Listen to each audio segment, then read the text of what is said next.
Iya, kalau tadi Lia kan sempat membawakan breaking news ya, mengulas bagaimana perkembangan dari sidang pra-peradilan Peggy Peggy. Setiawan. Ternyata kita tadinya berharap sidang ini kesimpulan akan dibacakan oleh masing-masing pemohon maupun termohon, tapi ternyata tidak seperti itu. Betul, karena Ya. diserahkan saja kepada hakim dan nanti kita akan lihat kelanjutannya nih Gede Betul. di hari Senin depan. Betul. Nah, pemirsa, hari ini sidang pra-peradilan Peggy Setiawan ini kembali digelar di PN Bandung. Dan agenda sidang hari ini adalah pembacaan kesimpulan dari dua belah pihak. Dari pihak Polda Jawa Barat, mereka yakin akan memenangkan sidang. Dua bukti telah dihadirkan dalam sidang, diantaranya surat-surat hingga saksi ahli. Sedangkan saksi kunci tidak hadir dalam sidang. Sementara dari pihak kuasa hukum Peggy Setiawan juga meyakini akan memenangkan sidang. Mereka pun telah menyiapkan kesimpulan berdasarkan sejumlah saksi yang hadir. Dalam sidang hari ini, rencananya akan dipantau langsung oleh tim perwakilan dari Komisi Yudisial. Pengawalan dilakukan karena sidang ini menyita banyak sekali perhatian publik.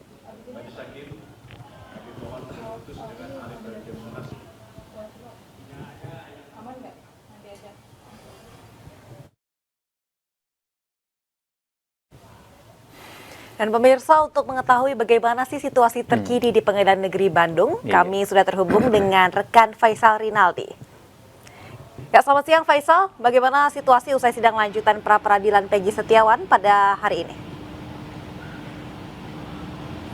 Ya, selamat siang Aulia Gede dan juga pemirsa. Untuk suasana atau saat ini di ruang sidang 1 tempat dilaksanakannya sidang pra-peradilan Peggy Setiawan, memang saat ini kedua belah pihak sudah meninggalkan ruang sidang 1 dan juga sudah meninggalkan Pengadilan Negeri Bandung.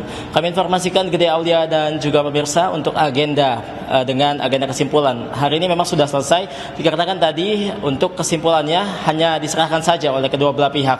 Baik itu pihak pemohon dan juga termohon diserahkan ke majelis atau ke Hakim Tunggal Eman Sulaiman. Namun tadi sempat disampaikan oleh kuasa hukum dari Peggy Setiawan yang menyampaikan di depan kami awak media di sini, memang menyampaikan isi-isi kesimpulan tersebut. Intinya adalah poinnya bahwa pihak Peggy Setiawan memang masih meyakini bahwa dalam hal ini atau dalam penetapan tersangka ini pihak kepolisian dari Polda Jawa Barat salah tangkap dan Peggy Setiawan yang saat ini ditetapkan sebagai tersangka bukan merupakan Peggy Peron atau Peggy Peron yang merupakan pelaku yang dicari-cari oleh pihak kepolisian atau dalam hal ini Polda Jawa Barat. Nah, sebelum persidangan ditutup tadi, memang Hakim Tunggal Eman Sulaiman sempat menanyakan kepada kedua belah pihak bagaimana jalannya persidangan selama 1 minggu ini atau yang kurang lebih sudah dijalani dari hari Senin 1 Juli 2024 kemarin, di mana pertama dari pihak pemohon tadi mengatakan bahwa Hakim Eman Sulaiman memimpin persidangan ini dengan arif, kemudian juga dengan bijaksana dan juga mempersilahkan kedua belah pihak ini menyampaikan haknya di dalam persidangan. Nah, kemudian juga dari pihak termohon juga tadi kurang lebih Aulia Gede menyampaikan hal yang sama ke Hakim Tunggal Eman Sulaiman, di mana pihak termohon juga menilai Hakim Tunggal Eman Sulaiman memimpin jalannya persidangan ini dengan bijaksana. Aulia Gede dan juga pemirsa, dapat kami informasikan pula bahwa sidang lanjutan ini sudah memasuki agenda terakhir, yakni nanti pada Senin 8 Juli 2024, di mana pada Senin nanti Hakim Eman Sulaiman akan menyampaikan atau akan membacakan putusannya terkait gugatan pra-peradilan ini. Apakah Peggy Setiawan ini dinyatakan memang Peggy Peron dan apakah pihak kepolisian dari Polda Jawa Barat maksud kami sudah melakukan prosedur yang tepat dalam menetapkan Peggy Setiawan sebagai tersangka. Nah, ini nantinya akan diputuskan dalam agenda berikutnya ya, pada Senin 8 Juli 2024 nanti. Kita nantikan Gede, Aulia, bagaimana jalannya putusan yang akan dibacakan pada Senin nanti. Untuk sebentar demikian, kembali ke studio. Iya, baik, terima kasih informasi dari rekan kami Rinaldi dari PN Bandung, Jawa Barat. Selamat bertugas kembali dan kami terus menanti informasi dari Anda hari Senin nanti ya. Betul, kita sama-sama pasti ingin tahu dong Gede, bagaimana putusannya setelah 5 hari nih sidang pra-peradilan ini berlangsung. Betul, karena ini sangat penting sekali menyangkut dengan status dari Peggy Setiawan ini ya, nantinya betul. Apakah gugur secara hukum atau memang sah begitu ya, dan kemudian disidangkan. Dan pemirsa, sebelumnya dalam pernyataannya jelang sidang pra-peradilan hari ini, kuasa hukum Peggy Setiawan menilai ahli pidana yang dihadirkan Polda Jawa Barat pada sidang pembuktian kemarin tidak objektif. Dan selain itu, kuasa hukum juga yakin Peggy tidak bersalah dan harus dibebaskan. Seperti kemarin yang disampaikan, kami mengatakan Peggy Peron itu bukanlah Peggy Setiawan, dan Peggy Setiawan itu harus dibebaskan. Dan sebenarnya kami boleh bilang kami meragukan terhadap keahlian daripada ahli pidana tersebut. Sebab dia pertanyaannya kan setiap kami bertanya hanya dua aja dikatakan. Kembali lagi ke pasal 184, dua alat bukti. Ya, kami itu minta kejelasan. Minta kejelasan, contohnya kan yang dikatakan dia ini kan dua alat bukti sudah cukup, surat sama keterangan saksi. Nah, kami inginnya seperti Peggy Setiawan ini. Peggy Setiawan kan alat buktinya cuma ijazah, KTP, KK sama keterangan saksi.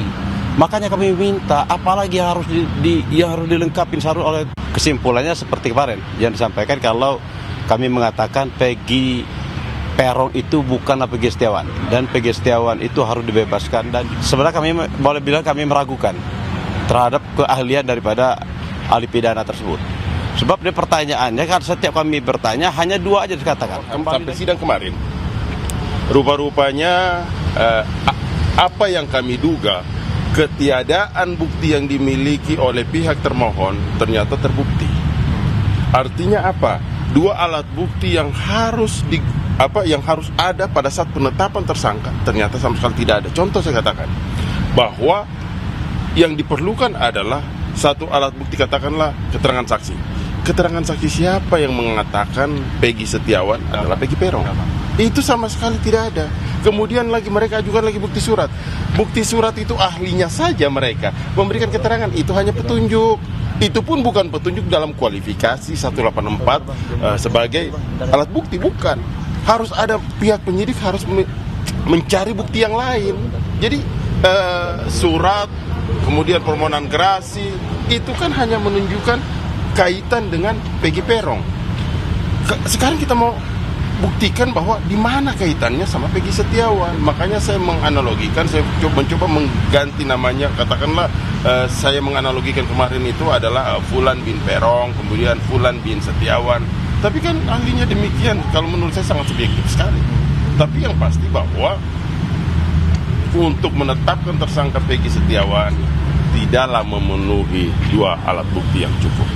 Karena bukti surat yang mereka ajukan juga kan bukan pendapat kami, tapi pendapat ahlinya itu hanya sebuah petunjuk. Untuk sidang hari ini kan hari kedua terakhir ya, jadi pembacaan penyampaian kesimpulan. Jadi nanti kita lihat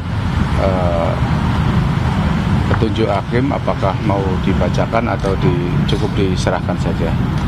Jadi pada hakikatnya kami menolak dalil-dalil apa yang disampaikan oleh para pemohon, ya, mulai dari pemeriksaan para saksi, kemudian ahli pun dari pihak mereka juga sama mendukung kami. Itu aja. Bang, mungkin sedikit poin dasar penolakan dari pengacara, Bang. Gimana? Dasar poin-poin penolakan dari dalil dari poin-poin. Oh ya, nanti kita sampaikan di dalam aja. Oh, berarti nanti kesimpulannya akan dibacakan juga?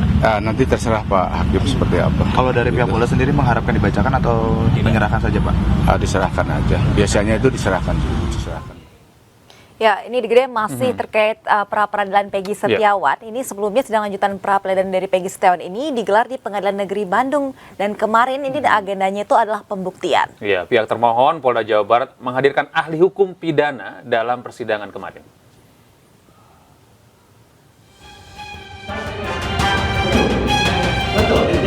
Sidang pra-peradilan Peggy Setiawan kembali berlanjut pada Kamis pagi dengan agenda pembuktian dari penyidik Polda Jawa Barat. Saksi yang dihadirkan merupakan ahli hukum pidana dari Universitas. Dalam kesaksiannya, Agus menyatakan bahwa dalam penetapan seorang sebagai tersangka tidak perlu ada panggilan, apalagi kalau tersangka masuk dalam DPO. Dasar untuk menetapkan seseorang menjadi tersangka itu adalah hanya mendasarkan pada dua alat bukti yang tadi saya sebutkan. Demikian yang mulia. Praktek yang mulia kan bisa saja ada beberapa kemungkinan. Kemungkinan yang pertama kan ketika seorang melakukan satu tindak pidana, ya kemudian dia ditangkap tangan kan tidak perlu ada pemanggilan. Nah, yang tidak tertangkap tangan. Nah, yang tidak tertangkap tangan tentu berbeda juga dalam prosesnya. Tentu kalau memang tidak tertangkap tangan deliknya apa yang mulia? Kalau deliknya misalkan delik yang ada laporan terlebih dahulu dan seterusnya, maka biasanya melalui pemanggilan yang sah. Selain saksi ahli hukum pidana, Polda Jabar juga membawa sejumlah surat ke dalam ruang persidangan.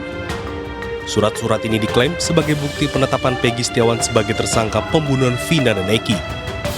Dari Bandung, Jawa Barat, Tim Liputan iNews melaporkan. Iya, kita sama-sama ya hari Senin untuk menyaksikan bagaimana jalannya persidangan putusan ini ya. Jadi pastikan pemirsa yang di rumah tetap setia bersama kami di iNews ya, karena selalu akan ada BN nanti Dan ya. pasti breaking news ya, ya. Pasti, karena ini nanti nih putusannya apa Betul, sih akhirnya. betul, Yang hakim akan banyak putuskan sekali. apakah Peggy tetap tersangka atau akhirnya digugurkan nih statusnya. Iya.